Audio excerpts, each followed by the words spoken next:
Thank you, Nancy. Thank you, everybody, for being here.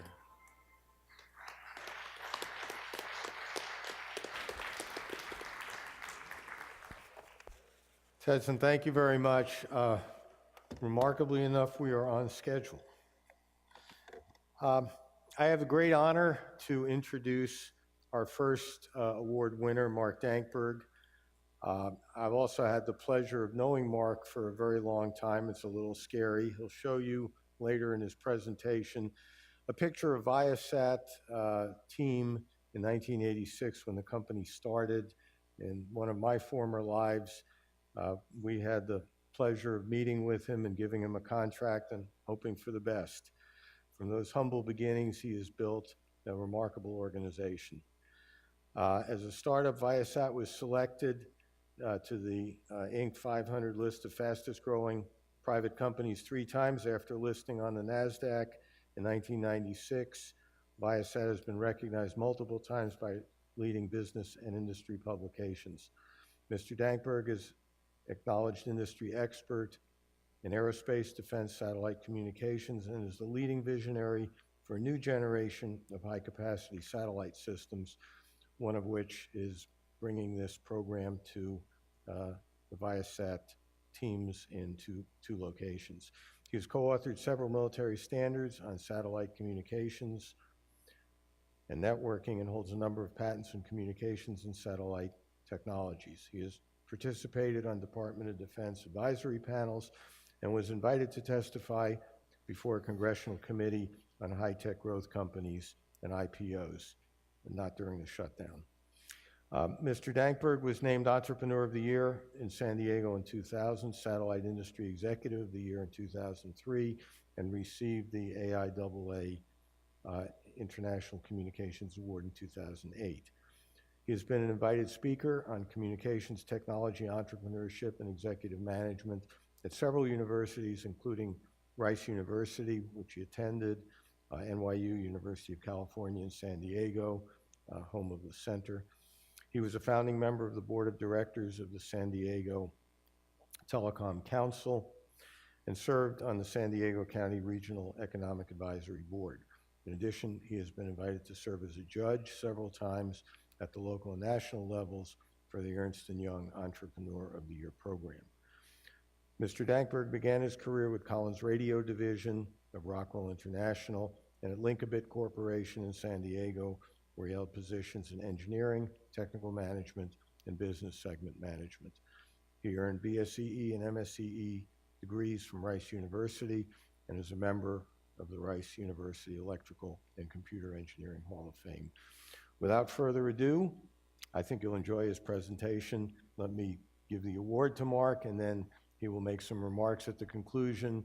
We invite you to ask a few questions. There's a microphone set up there in the middle of the aisle where you can queue up and get ready to ask. Thank you, Mark.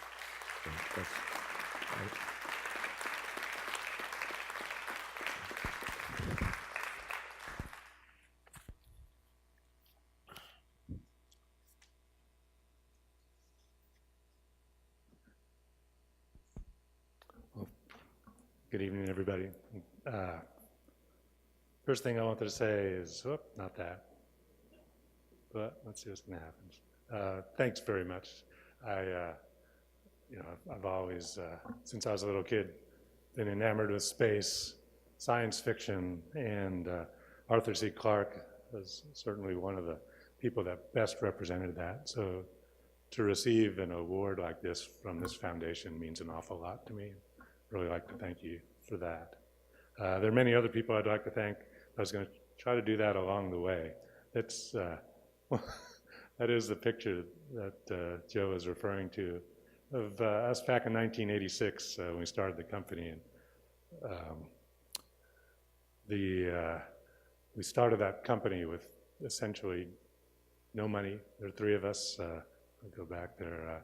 Steve Hart is the one on the left. I'm in the middle. Next to me is Mark Miller. There's no way I could have done any of the things I've done along the way without them. My wife Cindy is here as well, and I always have to mention her huge contribution to us being even able to start doing what we've done.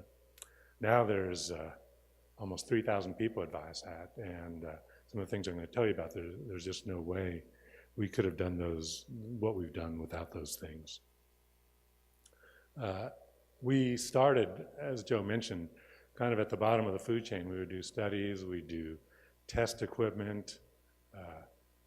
Joe's role was actually really important because his Fairchild division gave us our first contract to build and manufacture test equipment for satellites, but we always aspired to building satellite networks. We never actually dreamed that we could one day build and launch and have our own satellites.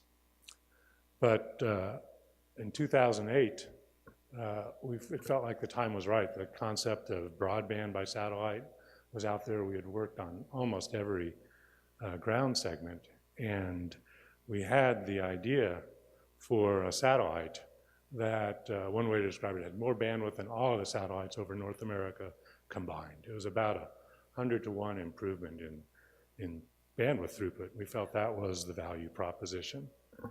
We had worked on this for a long time, and we felt there was an opportunity in the market to do that. And one of the things we had to do, public company, is a big project, and we had to do a presentation about, hey, we're going to go from being an equipment company.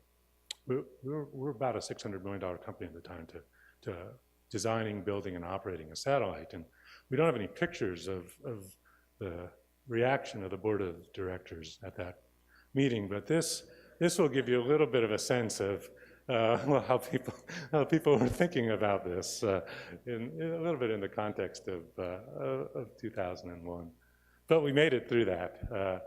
They decided that that was a worthwhile thing to do. And then the next big thing was we were a public company, and we were going to inform our investors of what we were going to do. And that was the next big challenge, to see how they would react. And we don't have any pictures of that. It was at a meeting in Wall Street, and I have a sense of what the environment was like going into that meeting. And then the question was, what would they think afterwards? And this will give you a little bit of a sense of the initial reaction on Wall Street.